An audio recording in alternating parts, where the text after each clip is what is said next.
상상도 못했던 일이 유럽서 벌어졌습니다. 이게 여러분 무슨 말일까요? 그냥 간단합니다. 원자력에 대한 이야기입니다. 지금 유럽에서 말입니다. 원자력 정상회의가 이루어졌습니다. 참여국도 적지 않아요. 대한민국과 미국, 중국, 프랑스, 영국을 비롯해서 34개 국가들이 참여를 했고요. 여기에서 공동선언문을 만들어서 발표를 했는데 공동선언문의 핵심은요. 원전 유턴을 선언을 했고요. 신흥국 신규 건설을 지원하겠다 이렇게까지 나왔습니다. 이렇게까지 말입니다. 원자력 정상회의가 열렸다는 것은 지금까지 원전하면요. 이게 마치 말입니다. 인류를 멸망시킬 수밖에 없는 어떤 발전소로 생각을 했었는데 지금은요. 생각이 변했다는 거예요. 기후변화, 탄소가 지금 전 세계의 어떤 기후변화를 만들어내고 있잖아요. 바로 이 기후변화에 대응하는 방법은 신재생 에너지로 만들기에는 너무 늦다. 그렇기 때문에 원전으로 유턴을 해서 기후변화에 대응을 해야 되겠다. 이런 얘기가 되는 거고요. 또 다른 말로 하면 말입니다. 이게 유럽 같은 경우는요. 러시아의 에너지 의존도가 굉장히 높습니다. 그러다 보니까 유럽이 러시아하고 우크라이나 전쟁이 나자마자 유럽은 에너지 위기가 크게 닥쳤습니다. 그야말로 유럽 전체가 러시아가 천연가스를 주지 않는 바람에 그 위기는요. 최악으로 갔던 그런 사태도 퍼졌습니다. 그러니까 이번에 원자력 정상회의는요. 기본적으로 말입니다. 유럽이 주도를 했는데 그 핵심은요. 핵심은 이제 에너지 자립도 해야 되겠다. 그런 얘기를 하고 있다는 뜻입니다. 저는 그게 결국은 말입니다.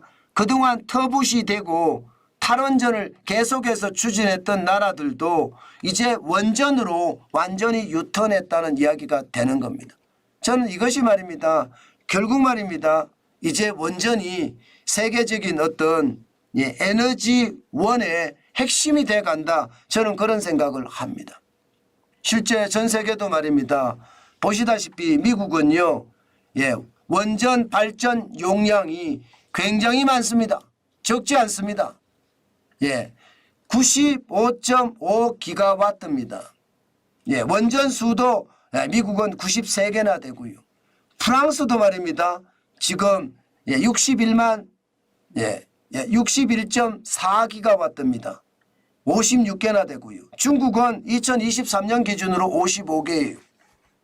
원전은 중국이 이루어간다 이렇게 이야기할 만큼 53.2 기가와트까지 올라갔고요.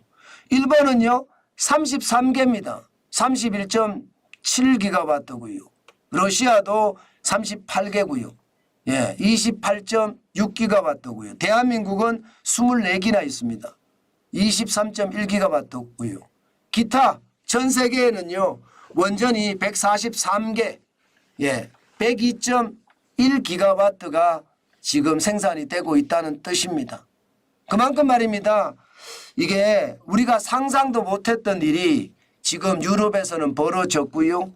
지금 독일이나 오스트리아 같은 경우는 탈원전 국가의 핵심이었거든요.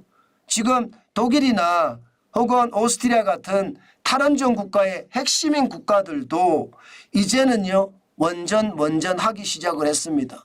원전이 없으면 에너지 독립을 하지 못한다는 것, 또 탄소 재료를 실현하지 못한다는 것, 기후변화에 대응하지 못한다는 것, 그런 것들이 한꺼번에 작동이 돼서요. 지금 원전은 그만큼 크게 또 빠르게 늘어간다는 뜻입니다. 게다가 말입니다. 게다가 원전의 가격도 쌉니다. 지금 보시다시피 LNG는요. 킬로와트 시당 222.53원이 들어가거든요. 석탄은 150.11원이 들어가고요. 원전은 50.81원밖에 들어가지 않습니다. 그러니까 가격대별로도 원전이 굉장히 쌉니다. 전력을 생산하는 가격도. 그러니까 유럽이 원자력 정상회의를 일부러 주관을 해서 지금 전 세계 지도자급을 모은 다음에 이제 원전이 친환경 에너지의 핵심이다 이렇게 선언했다는 뜻입니다. 그렇지만 우리나라는 아직도 멀었어요. 우리나라는 보시다시피 계획 중인 원전은 제로입니다. 제로. 전 세계 중국은 42기, 러시아도 25기, 프랑스도 14기, 인도도 12기거든요.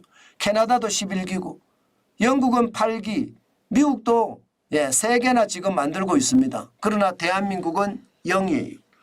저는 윤석열 정부가 돼서 탈원전이 친원전으로 바뀌었다는 이야기는 들어봤지만 신규 원전에 대한 건설 계획을 제대로 잡지 못하고 있는 것은요. 어떻게 생각하면 책임 방기다 이렇게 생각합니다. 문재인 정부보다 더 치고 나가야 되거든요. 여러분도 알다시피 AI잖아요. 인공지능이 이제 세계 대세가 됩니다. AI는요. 전력을 엄청나게 많이 소비를 해요. 그러면 AI 시대가 되면 전력에 대한 어떤 수요가 광폭으로 늘 거란 말입니다. 미리 대응을 해서 원전에 대한 어떤 방어막을 쳐야 되는데 지금 윤석열 정부는 지금 뭘 하고 있지를 못해요. 좀 답답하죠. 아마 선거 때문이다. 야당이 워낙 공룡이기 때문에 우리가 처리 못해서 그렇다 이렇게 이야기는 하고 있습니다. 물론 그 이야기도 틀린 말이 저는 아니라고 생각을 합니다. 그러나 할 수 있는 것은 빨리빨리 노력을 해서 말입니다. 저는 원전도 더 만들고 미래 전력에 대한 대비책도 빨리빨리 저는 세워야 된다고 생각합니다. 지금 윤석열 정부가 2년이 지났는데 2년이 지날 동안 거기에 대한 대책이 없다는 것, 그게 저는 안타깝다 그렇게 생각합니다. 제발 시간을 가지고 저는 대한민국의 미래를 다시 한번 생각해 봐야 될 것은 아닐까, 저는 그런 생각도 오늘 또 다시 해 봅니다.